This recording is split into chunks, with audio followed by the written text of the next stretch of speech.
Welcome back to Legit 5 Picks.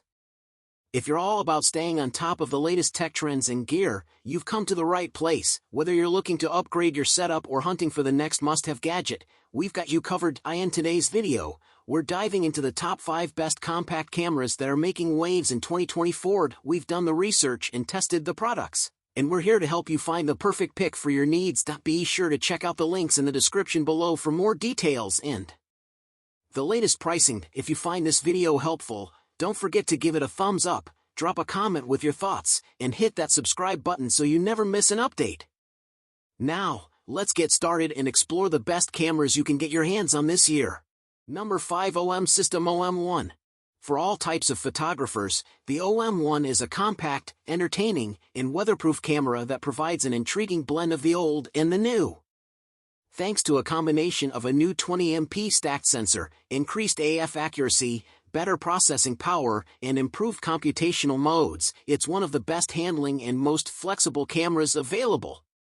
Even if the OM1 may be the last camera to bear the Olympus name, the OM line has a bright future ahead of it with its new owners. Though its name is less well known, the OM System OM1 has a familiar visage. This is due to the fact that it is the flagship model of OM Digital Solutions' new line of mirrorless cameras. OM Digital Solutions acquired the Olympus Imaging Division in 2021. The OM1, an obvious replacement for the Olympus OMD-EM1 Mark III, will be the last camera with the Olympus logo engraved on it. However, judging from its performance, this will be the first of many OM system cameras to come. The first ever stacked micro Four Thirds CMOS sensor deserves special recognition. While some may find this disappointing, the new BSI, backside illuminated, stacking design delivers faster readout times and has quad-pixel AF with 1053 cross-type AF points that cover the whole sensor. It still has the same 20MP resolution as previous Olympus sensors. If you choose the proper AF mode for the situation you are in front of, the outcome is increased AF speed and accuracy. Better image quality is also made possible by the layered sensor, which is absent from the more recent OM System OM5.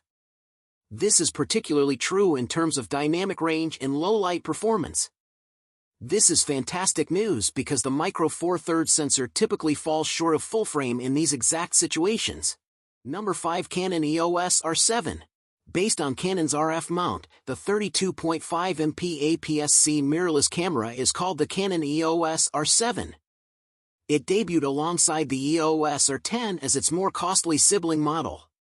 It is aimed at the same enthusiast photographer market as the EOS M6 II and may be the current EOS 90D DSLR. Canon claims that, similar to the R10, the 32.5MP CMOS sensor at the core of the EOS R7 is not the same as one that was previously in use. We believe it is improbable that Canon is spending a significant amount of money developing completely new front-side illuminated sensors at this time, so we surmise that the new model is a variation of the current design, maybe produced on a more advanced production line that enables more precise fabrication of the sensor's circuitry. Whatever the difference is, the sensor, combined with the latest Digic X processor, allows faster continuous shooting and faster video rates than we've seen from any of Canon's existing 32.5MP cameras. The autofocus technology of the R10 is transferred to the EOS R7. This allows you to use tracking as an option while using any of the AF area or zone modes, doing away with the need for the separate face/tracking focus mode. This implies that you have the option of choosing an AF target that works well for the subject you are attempting to photograph in order to start tracking. Furthermore, the EOS R7 features the EOS R3 subject recognition modes, which enable you to set a priority for either people, animals, or cars.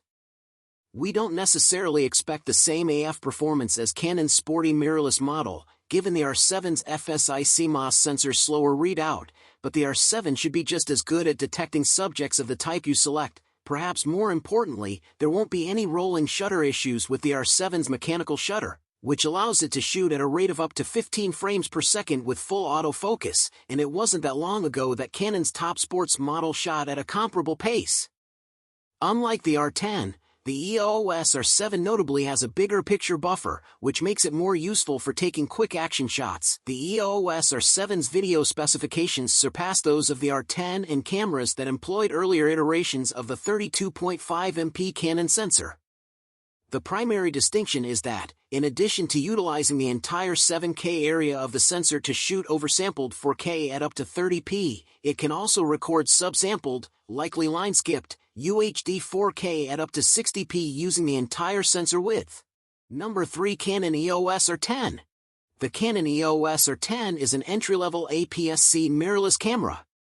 In Canon's lineup, it sits above the more explicitly beginner-oriented Canon EOS R50 and Canon EOS R100 but below the more advanced Canon EOS R7.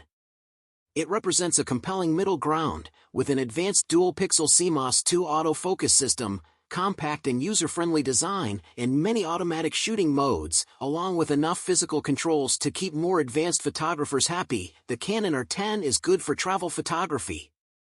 Even with its relatively large hand grip, it's small and light enough to be easily carried around in a bag or on a sling for hours.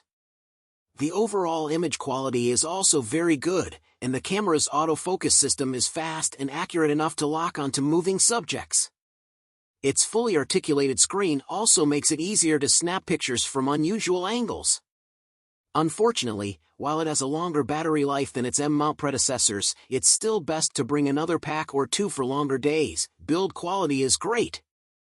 The camera feels similarly sturdy to the pricier Canon EOS R7, with a body made mainly from dense, high-grade plastic, a robust screen articulation mechanism, and solid buttons and dials that can easily be identified by touch and provide good feedback. It also has a textured grip and thumb rest to maintain a secure hold.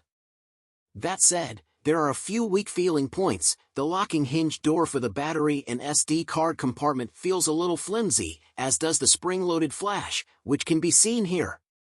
Unlike the pricier R7, it also isn't rated as being weather-sealed. The Canon R10 is very comfortable to use. Like the Canon EOS R50 and the Canon EOS R100, the large RF lens mount takes up quite a bit of real estate on its compact body. However, it has a much deeper grip than its cheaper stablemates, freeing up a bit of space for your fingers and making it much more comfortable to hold, even for those with larger hands. Another key difference between the R100 and R50 is the inclusion of a second command dial, so adjusting shutter speed and aperture is much less clunky. Like the Canon EOS R7 and most other new Canon cameras, it features a joystick for quick and intuitive changing of focus zones or menu navigation. There's also a reprogrammable button within the AF/MF toggle, which can be remapped to 60 other functions. DOF Preview is its default setting. Unfortunately, the camera's small size makes it easy to press the right side of the directional pad with your palm when holding the camera, even if you've got relatively small hands. Number 2. Sony A7RV. The Sony A7RV offers a host of upgrades over the previous edition, the A7R4, despite sharing the same 60MP image sensor. The Mark V leverages more powerful image processors, including a dedicated unit to power its AI-trained autofocus system, and offers snappier response to make it feel like a faster camera. An updated body style with a clever tilting display and a fantastic EVF are both winners too, and they help justify the $400 price increase. If you have the means, the A7RV is a worthwhile splurge and our editor's choice winner for high-resolution cameras. For the A7RV, Sony is taking a page out of its own playbook and reusing the previous generation sensor, while at the same time making the camera vastly superior. The strategy mirrors what it did with the A7R2 and 3.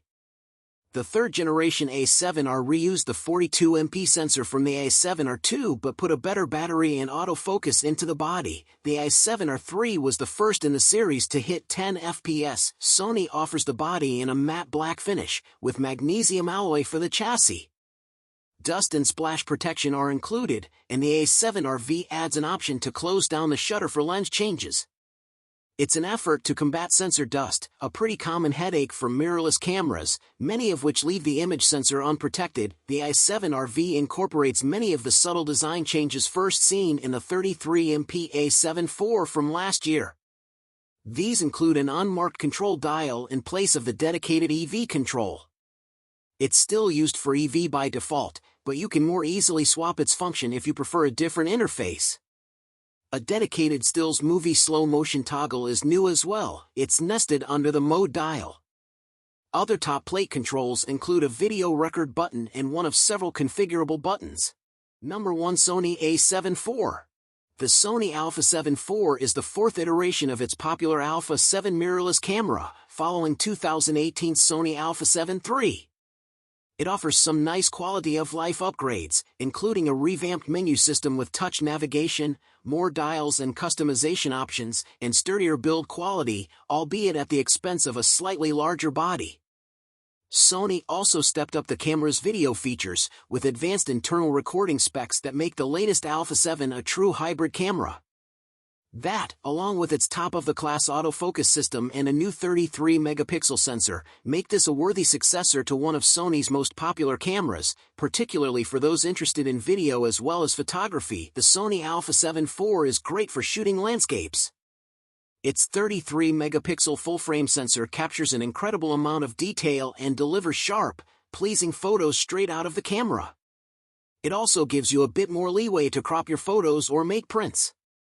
In RAW format, it has a very wide dynamic range to capture a broader range of highlight and shadow detail in busier or higher contrast landscape shots.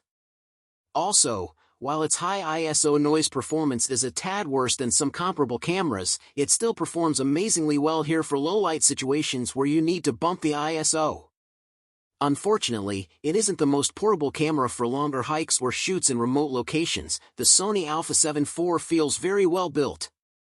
It's a step up from its predecessor, with hinged, weather-sealed doors covering all of its inputs and outputs, as well as locking doors for its battery compartment and memory card compartment. The dials feel sturdy and turn without slack. The shoulder strap attachment points are also rigid, so they won't rattle around and make unwanted noise when shooting video. However, the buttons feel somewhat mushy. The Sony Alpha 7 IV feels very comfortable to shoot with. The hand grip is large enough for most hand sizes to hold comfortably, though the camera starts to feel uncomfortable when shooting for longer periods. The texture on the grip feels nice and provides a secure hold on the camera. Most of the buttons provide decent physical feedback, although the shutter button feels very mushy with an overly shallow half press, so it can take some getting used to if you're used to shutter buttons that provide more tactile feedback. The camera has a large EVF with a fairly high resolution, so you get a clear image when shooting through the viewfinder, but the rubber around the eye cup isn't the softest or most comfortable. Thankfully, there's very little, if any, lag when shooting.